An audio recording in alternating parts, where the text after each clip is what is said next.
Hey there, welcome back to English Sprout TV. I'm Alex. And I'm Emma. We're so happy you're here with us today. Whether you're on your way to work, cooking dinner, or just relaxing with a cup of tea, we're glad you pressed play.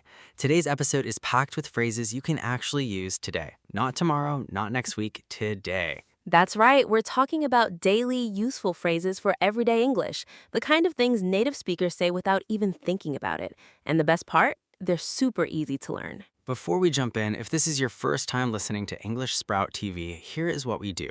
We have friendly, natural conversations about real-life English. No boring textbooks, no complicated grammar rules, just you, us, and some practical English you can start using right away. So, if you're ready, let's get started. Okay, Emma, let me ask you something. When someone says, "Hey, how are you?" what do most English learners say? Oh, I know this one. They usually say, "I'm fine, thank you." And you? Exactly, and there is nothing wrong with that. It's polite, it's clear, but It sounds a little bit like a textbook, right? yeah, a little bit robotic. So today, we want to give you some natural alternatives, phrases that make you sound more like a friend and less like a student. I love that. Let's start with the first one. What do native speakers say instead of "how are you"? Great question. One of the most common things you'll hear is, "How's it going?" How's it going? Yes, it means the same thing as "How are you?" but it sounds much more relaxed and natural. You can say it to friends, coworkers, even your neighbor. So if Alex sees me in the morning, he might say, "Hey Emma, how's it going?" Exactly. And Emma could reply with something simple like, "It's going well, thanks. How about you?" Or even just, "Not bad, you?" Not bad, you. I like that. Short and sweet.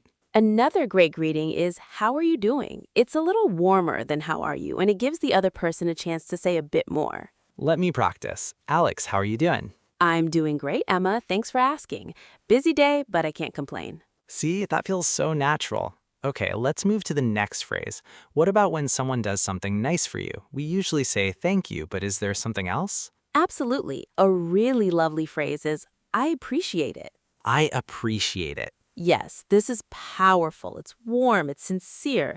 Imagine your coworker stays late to help you finish a project. You can say, "Thanks so much. I really appreciate it." Or if a friend brings you coffee when you're tired. Exactly.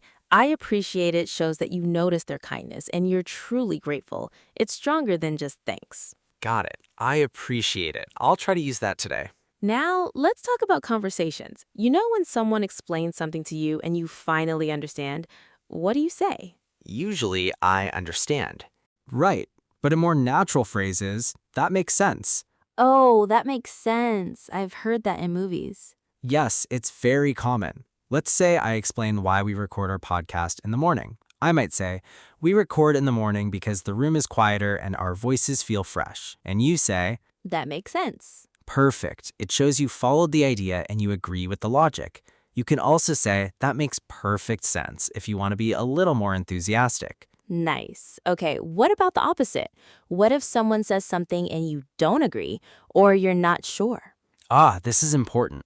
Many learners stay quiet when they're unsure, but there's a gentle, polite way to express doubt. You can say, "I'm not sure about that." I'm not sure about that. Yes, it's soft, it's respectful. You're not saying you are wrong, you're just saying, I need to think about this more. So if someone says, "The best way to learn English is to memorize 50 words every day," I could say, I'm not sure about that. I think learning a few phrases and using them is better. exactly. See, you can disagree without being rude. That's a really important skill in English. Now, here's a phrase every beginner needs. Imagine you're talking to a native speaker. They speak fast. You miss a word. What do you say? Oh, I usually just smile and nod. Yes, a lot of people do that. But here is a much better option. Just say, "could you repeat that, please?" Could you repeat that, please? Simple, polite, and totally normal. Native speakers say this to each other all the time.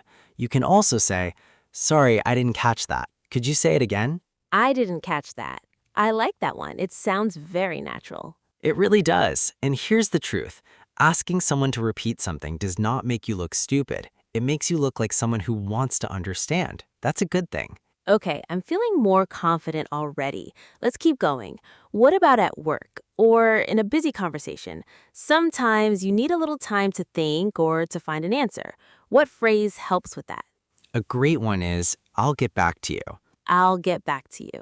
This is super useful in professional and personal life. If your boss asks you a question and you don't know the answer yet, you say, "That's a good question. Let me check and I'll get back to you." Or if a friend asks if you want to go to a concert on Saturday, but you need to check your schedule first. Exactly. "I'm not sure yet. I'll get back to you." It buys you time without saying no. Very practical. Now, let's talk about friends. You see an old friend on the street, you chat for 5 minutes, but you have to go. What do you say at the end? You say, "Let's catch up soon." Let's catch up soon. Catch up means to talk and share news. It's like saying, "We should sit down and really talk sometime." It's warm. It shows you value the friendship. So instead of just saying goodbye, you say, "It was great seeing you. Let's catch up soon." Exactly. And usually the other person says, "Yes, definitely. Let's do that." I love this phrase. It makes people feel special. Now, here is a very relaxed, friendly phrase that comes from Australia but is used everywhere now. When someone says sorry for something small, like bumping your arm or being 5 minutes late, what can you reply? No problem? Close, but an even more natural version is no worries. No worries. This is huge in everyday English. It means it's okay, don't feel bad, everything is fine. So if I spill a little water and say, "Sorry, Alex," you say, No worries, it's just water. so relaxed, so friendly. It really is. You can also use it when someone thanks you. They say, "Thanks for the ride." You say, "No worries." Okay, I'm definitely using that one. What about when someone is rushing? Maybe they're trying to pack their bag quickly or they're nervous about finishing a task. How do you tell them to relax? You say, "Take your time." Take your time. This is such a kind phrase. It means you don't need to hurry. I'm not in a rush. Do it carefully and comfortably. So if a waiter is bringing my food and he seems stressed, I can say, "Take your time." Yes, or if your friend is trying to explain something in English and they're speaking slowly because they're nervous, you smile and say, "Take your time, I'm listening." That's beautiful. It shows patience and kindness. Now, let's talk about making plans. You and a friend are deciding what to do. She suggests watching a movie. You think it's a good idea. What do you say? Okay? You can say better than that. Say, "Sounds good." Sounds good. This is one of the most common phrases in all of English. It means, "Yes, I like that idea. Let's do it." So if you say, "Emma, let's record the next episode tomorrow morning," I say, "Sounds good." Perfect. You can also say, "Sounds great," if you're really excited, or "Sounds like a plan" if you want to be a little more playful. I hear "sounds like a plan" a lot in American TV shows. Yes, it's very common. Now, here is a phrase that keeps conversations going. You share an idea, but you want to include the other person. What do you say? What do you think? Exactly. What do you think? It's so simple but so important. It really is. It invites people into the conversation. It shows you care about their opinion. Let's say, "I think we should practice English for 15 minutes every day. What do you think?" Then I feel included. I feel like my opinion matters. That's the power of this phrase. Use it in meetings, with friends, with family. It makes you a better communicator. Okay, Alex, here is another situation. Someone explains their feelings or their problem to you.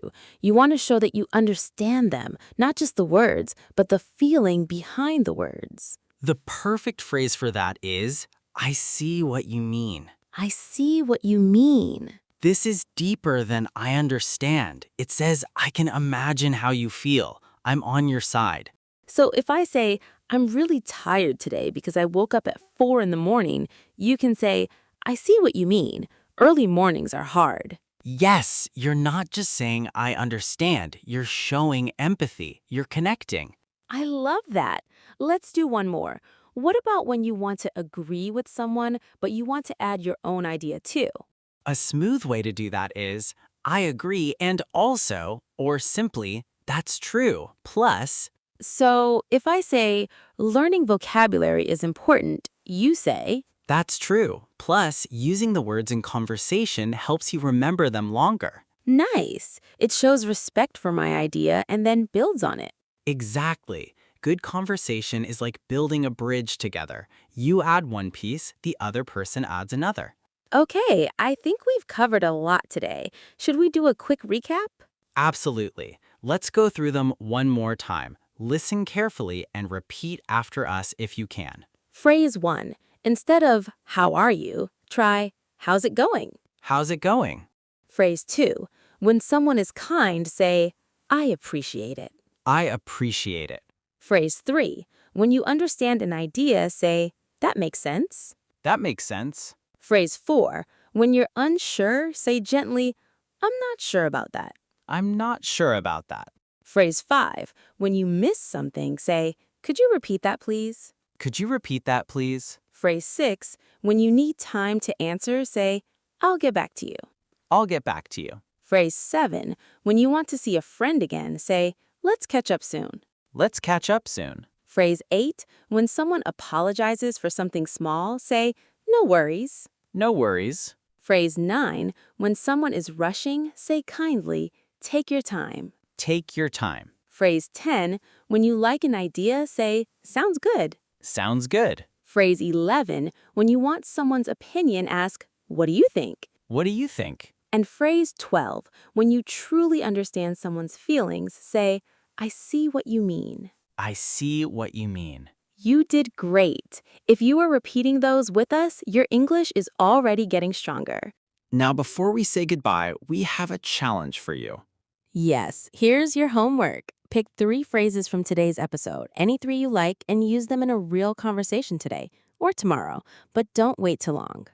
Write them down. Say them out loud. Maybe send a voice message to a friend. The more you use them, the more natural they will feel. And if you want extra practice, go to the comments and write a short dialogue using 2 of today's phrases. We read every single comment and we love seeing your progress. Also, if you enjoyed this episode, please hit the like button and subscribe to English Sprout TV. We post new episodes all the time, and we don't want you to miss a single one. And share this episode with a friend who is also learning English. Learning together is always more fun. That's all for today. Thank you so much for spending this time with us. Remember, learning English is not about being perfect. It's about being brave enough to try. Exactly. Every word you speak is a step forward. Keep going. We believe in you. This is Alex, And this is Emma. signing off from English Sprout TV. See you in the next episode.